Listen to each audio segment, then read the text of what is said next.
Here we have the Petzana seatbelt for dogs.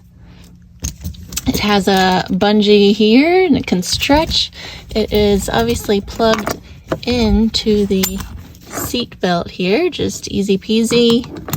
Plugs right in so it's secure. You can change the length of this band by, just adding more or less in there. And it hooks with this type of attachment. I hook it onto my dog's harness, not his neck collar.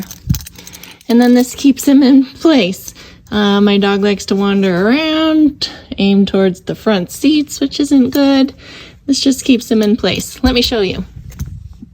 Okay, I have the dog here now. He's a little guy. That's why I shortened the length of this cord a bit.